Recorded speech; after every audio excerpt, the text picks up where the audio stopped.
अस्सलाम वालेकुम फ्रेंड्स। आज जो हमारा टॉपिक है, हमने अपनी एक्सरसाइज 6.5 सॉल्व करनी है। इससे प्रीवियस वीडियोस में हम अपनी जो एक्सरसाइज 6.1 2 3 और हमने 6.6 भी सॉल्व कर ली है, क्योंकि मुझे लगा कि ये एक्सरसाइज इंपॉर्टेंट है तो हमें सॉल्व करनी चाहिए, इसलिए मैंने ये सॉल्व कर दी है।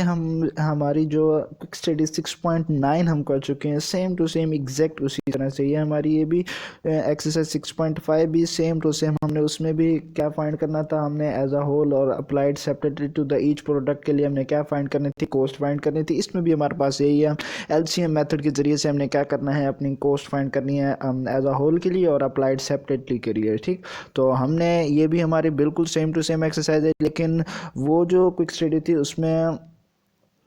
उसमें आपको ज़्यादा समझ ना आ सकी हो तो आप इसमें भी बिल्कुल सेम टू सेम तरीके से इसमें समझ सकते हैं। तो हम चलते हैं अपनी एक्सरसाइज की जानिब। तो जो chapter number 6 inventories and the cost of the sale, जो पेज नंबर 251 है हमारे पास, और हम एक्सरसाइज 6.5 पढ़ने लगे। इसमें हमें कहा गया है कि जो हमारी tangy companies ending inventory includes the following items.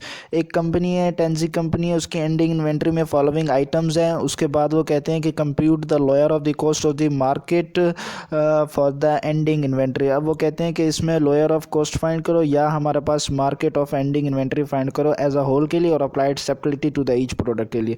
As a whole मतलब जो हमारा टोटल होगा वो, और अप्लाइड सेपरेटली मतलब ईच आइटम, मतलब एक आइटम के लिए जो सब के लिए हो वो हमने applied separately to the each product वो फाइंड करनी है। और हमें कुछ एक टेबल भी दे दिया गया है। हमें जो गिवन दिया गया है वो मैं आपको शो करवाता हूँ। ये हमारे पास पार्टिकुलर में जो हेलमेट्स और बैट्स और शूज़ और यूनिफॉर्म्स ये हमें दिया गया था। उसके बाद इनकी यूनिट दी गई थी 22, 15 और 36 और 40। और उसके बाद हमें कॉस्ट भी दी गई थी इनकी 50, 78 और 95 और 36। उसके बाद हमें इनकी मार्केट जो कॉस्ट थी वो भी दी गई थी पर यूनिट के हिसाब से। 54 थी, 72 थी, 91 थी और 36 थी। ये हमारे पास क्या हमें क्वेश्चन में गिवन था। उसके बाद सबसे पहले हमने जो काम करना होगा वो क्या करना होगा, हमने क्या फाइंड करनी होगी, टोटल कॉस्ट फाइंड करनी होगी और टोटल मार्केट फाइंड करनी होगी। टोटल कॉस्ट हम किस तरह फाइंड करेंगे? टोटल कॉस्ट फाइंड करने का बहुत ही इजी जो आसान तरीका वो ये है कि हमने क्या करना है, हमने सबसे पहले अपना जो हमारा यूनिट और जो कॉस्ट होगी इन दोनों को जब हम मल्टीप्लाई करेंगे तो हमारी टोटल कॉस्ट आ जाएगी या कॉस्ट वैल्यू आ जाएगी, हम कुछ भी कह सकते हैं इसको। तो हमारे पास जब हम 22 को 50 से मल्टीप्लाई करेंगे 1100 आ जाएगा हमारे पास। 50 को 78 से मल्टीप्लाई करेंगे 1170 आ जाएगा। 36 को 95 से करेंगे हमारे पास 3420 आ जाएगा। 40 को हम 36 से मल्टीप्लाई करेंगे तो हमारे पास क्या आ जाएगा, 1440 आ जाएगा। ये हमारे पास क्या आ गई, हमारी टोटल कॉस्ट, या हमने जो कहा कॉस्ट वैल्यू वो हमारे पास आ गई। और इन सब को हमने जब ऐड किया तो हमारे पास क्या आ गया, 7130, 7130 हमारे पास क्या आ गई, टोटल कॉस्ट आ गई।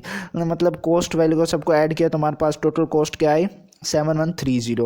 अच्छा, उसके बाद हमने टोटल मार्केट फाइंड करनी है, या हमने इसको कह दिया मार्केट वैल्यू, कुछ भी कह सकते हैं हम। टोटल मार्केट या मार्केट वैल्यू हम कुछ भी इसको कह सकते हैं, हमने लिख लिया। उसके बाद ये हम कैसे फाइंड करेंगे, हमने मल्टीप्लाई कर देना होगा यूनिट्स को मार्केट वैल्यू से। तो जब हम यूनिट्स को मार्केट वैल्यू से मल्टीप्लाई करेंगे तो हमारे पास जो आंसर आएगा वो हमारी टोटल मार्केट में हम लिखेंगे उसको। इसमें लिए हमें सबसे पहले 22 को 54 से मल्टीप्लाई करना होगा, 1188 आ गया हमारे पास। 15 को 72 से करेंगे 1080 आ गया हमारे पास। 36 को 98 से मल्टीप्लाई करेंगे 3276 आ गया। उसके बाद 40 को हम 36 से मल्टीप्लाई करेंगे 40 आ गया हमारे 1440 आ गया हमारे पास। और इन सब को हमने जब ऐड किया तो हमारे पास क्या आ गया, 6984 हमारे पास आंसर आ गया। मतलब हमारी टोटल मार्केट वैल्यू क्या आ गई, हमारी 6984। अब हमने एलसीएम मेथड अप्लाई करना था, तो इसको आपने थोड़ा सा समझना है कि हम जब एलसीएम अप्लाई करते हैं आइटम्स एज अ आइटम्स मतलब applied separately to each other और एज अ होल के लिए, तो हमने किस तरह इनको लिखना है। तो जब हमने अब हमारे पास जो हमने दो चीज़ें फॉलो करनी है, वो टोटल कॉस्ट का कॉलम फॉलो करना है और टोटल मार्केट का कॉलम को फॉलो करना है। और इसमें देखना है कि अप्लाइड आइटम्स के लिए हम किस तरह लिखेंगे। अब आइटम्स के लिए आपने क्या करना है, ये जो दो कॉलम्स दिए गए हैं, जो दो कॉलम्स हमने जो बनाए थे अपने टोटल कॉस्ट के लिए और टोटल मार्केट के लिए। इनमें से आप दोनों में एलसीएम में किस तरह लेना है, आइटम्स के लिए एलसीएम किस तरह लेंगे, इन दोनों में से जो भी छोटी वैल्यू होगी वो हम लिख लेंगे आइटम्स के लिए। तो 1100 है और 1188, तो छोटी वैल्यू कौन सी है, 1100, तो वो हमने लिख ली। उसके बाद 1170 है और 1080 है, तो 1080 छोटी वैल्यू वो हमने लिख ली। उसके बाद हमारे पास 3420 है और यहाँ पे 3276 है हमारे पास, तो हमने क्या लिख ली, 3276 जो थी वो हमने अपनी जो आइटम्स के लिए वैल्यू थी वो लिख ली। एलसीएम मतलब हमने अपना जो आइटम्स के लिए लिखा वो 3276 हमने लिख लिया। उसके बाद हमारे पास 1440 और यहाँ भी 1440 है, तो 1440 ही हमारे पास, इसमें कोई बड़ी छोटी वैल्यू नहीं है, तो यही हमारे पास 1440 ही आ जाएगी।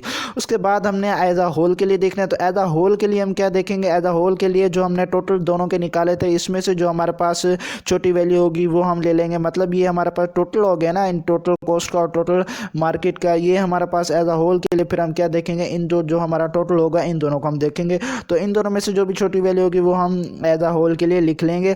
तो इनमें से जो छोटी वैल्यू है वो कौन सी है, 6984 हमारी क्या है छोटी वैल्यू, तो वो हमने लिख ली। ये देखें हमारे पास क्या आ गया, 6984 हमारे पास जो वैल्यू आ गई वो एज अ होल के लिए आ गई। उसके बाद अब हमने फाइंड क्या करना था, हमने फाइंड करना था कि एज अ होल के लिए और applied separately to the each product के लिए हमने क्या फाइंड करनी थी, कॉस्ट फाइंड करनी थी। तो हमने क्या किए, जो आइटम्स के लिए हमने सबकी जो हमने कॉस्ट ले ली थी एलसीएम के ज़रिए से, तो हमने क्या किया, इन सब को ऐड कर लिया है। तो इन सब को ऐड करने के बाद जो हमारा आंसर है वो क्या है, 6896 हमारे पास क्या आ गई, टोटल कॉस्ट आ गई किस चीज़ की, आइटम्स के लिए। और एज अ होल के लिए हमारे पास क्या कॉस्ट है, 6984। तो यही हमने रिक्वायरमेंट में अपने फाइंड करना था। जो ए रिक्वायरमेंट थी उसमें हमने क्या फाइंड करना था, एज अ होल के लिए हमने कॉस्ट फाइंड करनी थी, वो कितनी आ गई, 6984। और बी में हम बी जो रिक्वायरमेंट दी थी उसमें हमने एलसीएम के मेथड से अप्लाइड सेपरेटली हमने टू ईच प्रोडक्ट के लिए क्या फाइंड करना था, लोअर ऑफ द कॉस्ट और मार्केट एंडिंग इन्वेंट्री हमने फाइंड करनी थी। तो वो कितनी आ गई हमारे पास, 6896।